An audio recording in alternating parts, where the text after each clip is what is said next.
கிரிசில்டா வந்து ஃபர்ஸ்ட் அவங்க இன்ஸ்டாகிராம்ல இவங்க கல்யாணம் ஆன போட்டோ போட்டப்போ அப்பவும் எதிர்ப்பு சொல்லல இவரு. நிறமாச கர்ப்பிணி மேல கை வாங்கியிருக்கான். அவன தூக்கா மாட்ட போறாங்க. அட்லீஸ்ட் மண்டல தட்டி கொஞ்சம் அந்த மூலமா she could have got him back.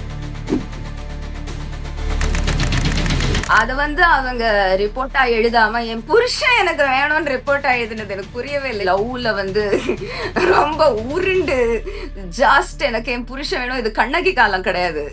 Madhampatti ரங்கராஜோட wife. என்னோட ஹஸ்பண்ட் மாதம்பட்டி ரங்கராஜ் வந்து காண்டாக்டில் இல்லை. இந்த குழந்தையும் எனக்கும் ஆன ஒரு இதுக்காக நான் ஃபைட் பண்ணிகிட்ருக்கேன். அதை தான் நான் கம்ப்ளைண்ட்டாக உள்ளே வச்சுருக்கேன். அவங்க ஜெயிக்க முடியாத மாதிரி ஒரு கேஸ் அவங்களே போட்டிருக்காங்க. அவங்க அவ்வளோ தியாகி ஆகுறாங்களாம் ரங்கராஜுக்கு. அவங்க காதல் அப்படி காட்டுறாங்களாம். இவங்களால ஜெயிக்கவே முடியாத கேஸ் இது.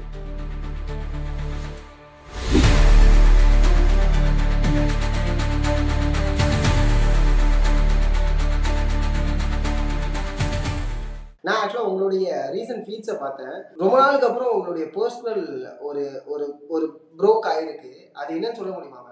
அது இந்த இன்டர்வியூல லெட்ஸ் நாட் டூ தட். அது ஒரு நிரந்தர issue. there will be a lot of scope to talk about it. legal proceedings ஆரம்பிச்சிருக்கு. so we will talk about it another. ஏன்னா ரீசன்ட்டா நிறைய இந்த செகண்ட் மேரேஜஸ் இஷ்யூஸ் வந்துட்டு இருக்கு. ஸோ அதனால தான் அந்த கேள்வி முன்னாடி வைக்கிற மாதிரி இருந்துச்சு. ஆமா, at a time வந்துச்சுல்ல. at a time I was also surprised. நான் அந்த விஷயத்தை பத்தி பேசி ஒரு 2 நாள்லயே விஜயோட அதுல என்னது அந்த மாநாடுல வந்து ஒருத்தர் பிசிக்கலி அபியூஸ் ஆனாரு. அப்புறம் அவங்க பேர் என்ன, ஜாய் கிரிசில்டா பிசிக்கலி அபியூஸ் ஆனாங்க. It's good. எனக்கு வந்து I'm hugely into spirituality and all that, so it's a good thing. and அந்த டைம்ல அப்படி வந்தது. it was good. it felt like I was on the right path. Joy கிரிசில்டாவோட இஷ்யூஸ் பத்தி நீங்க என்ன மேம் நினைக்கிறீங்க? ரொம்ப கன்ஃபியூஷன்லனா இருக்குது.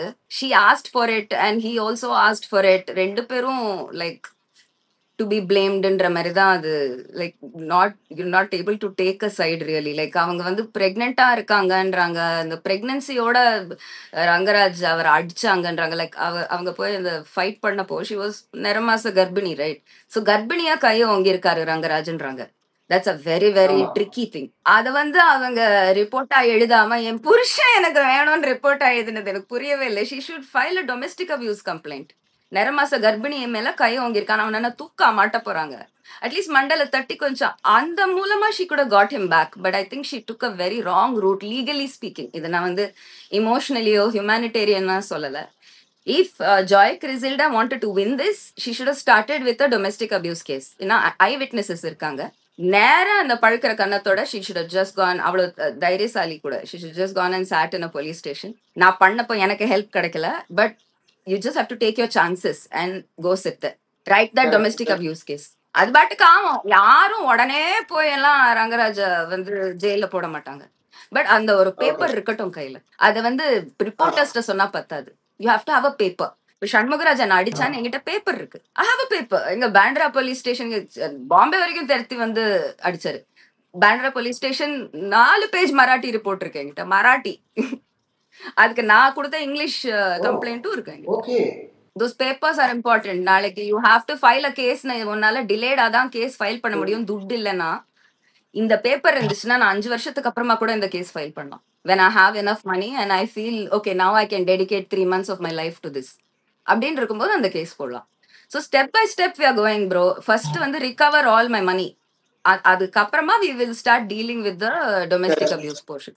ஒரு 6 cases இருக்கு தொடர்ச்சி. ஜாய் கிரிசில்டாவுக்குமே இப்ப I would strongly advise Joy Crisilda, இப்பவும் டைம் இருக்கு, ஒரு டொமெஸ்டிக் அபியூஸ் கேஸ் ரெஜிஸ்டர் பண்ணிடுங்க. அட்லீஸ்ட் யூடியூப்ல அது வந்து போயின்னு சொல்றவங்க வாயாவது அடைஞ்சிரும். ஒரு டொமெஸ்டிக் அபியூஸ் கம்ப்ளைண்ட் கொடுங்க. இந்த மாதிரி லவ்ல வந்து ரொம்ப உருண்டு ஜாஸ்ட் எனக்கு என் புருஷன் வேணும், இது கண்ணகி காலம் கிடையாது. Police can't do anything if the marriage is not registered. Just அவங்க வந்து இன்ஸ்டாகிராம்ல ரிலீஸ் அவங்க ஜெயிக்க முடியாத மாதிரி ஒரு கேஸ் அவங்களே போட்டிருக்காங்க. அவங்க அவ்வளவு தியாகி ஆகுறாங்களாம் ரங்கராஜுக்கு. அவங்க காதல் அப்படி காட்டுறாங்களாம். இவங்களால ஜெயிக்கவே முடியாத கேஸ் இது. ஒத்த கால்ல நின்னு obstinate பண்றாங்க. she cannot establish he is her husband if it is not legally registered. legally registered இருந்தாலுமே first wife ஓட அந்த divorce registered இல்லனா இந்த marriage valid கூட இல்ல.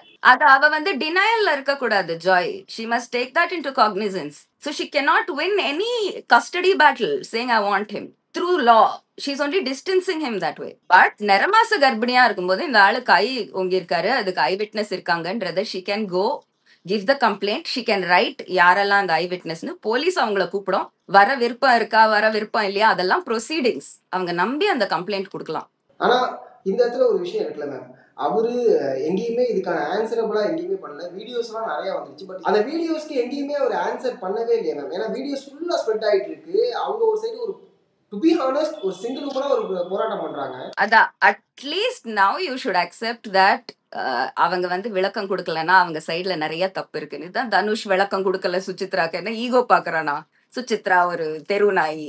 He is getting affected no by what I'm saying, but he cannot do anything. ஏன்னா he's complete. அவன் அது பூரா பூரா பண்ணதவன் தான். அவனுக்கு கோர்ட்ல வாய திறந்து சொல்ல வார்த்தை இருக்காது. அவ்வளோ எவிடன்ஸ் இருக்கு என்கிட்ட. அவனுக்கு தெரியுமே என்கிட்ட அந்த எவிடன்ஸ் இருக்குன்னு. ஏன்னா அந்த டைம்ல அவன் அந்த ப்ராஜெக்ட்ல அவனை ஒத்துழைச்சவங்க நிறைய பேர் அவனை விட்டுட்டாங்க. இப்போ ஹீஸ் ஆல் அலோன் நவ. Rangaraj has a lot of things against him. Rangaraj has a lot. ஏன்னா அந்த கிறிசல்டா வந்து ஃபர்ஸ்ட் அவங்க இன்ஸ்டாகிராம்ல இவங்க கல்யாணம் ஆன போட்டோ போட்டப்போ அப்பவும் எதிர்ப்பு சொல்லல அவரு. ரெண்டு ரீசன்ஸ் இருக்கலாம். ஒண்ணு வந்து all publicity is good publicity, எல்லாரும் நம்மளை பத்தி பேசட்டோன்னு இருக்கலாம். இல்ல அவர் சைடுல ஏகப்பட்ட தப்பு இருக்கலாம். அவர் இப்ப ஏதாவது வீடியோ ரிலீஸ் பண்ணினா உங்க கேஸ அது கெடுக்க வாய்ப்பு இருக்குன்னு வக்கீல்கள் எல்லாம் பேசாம இருக்க சொல்லியிருக்கலாம். அப்படிதான் இருக்கும். அதை நீங்க சமுதாய இதுவா எடுத்து அவங்க மேல டொமேட்டோ முட்டை எல்லாம் அடிச்சு ஐயோ ரங்கராஜ் வந்து ரொம்ப பெரிய ஆளு, இவங்க எல்லாம் யாருமே இல்லை அப்படின்லாம் பேசுனீங்கன்னா அது பியூர் காசிப். அது thank you trend talks. Thank you Satish.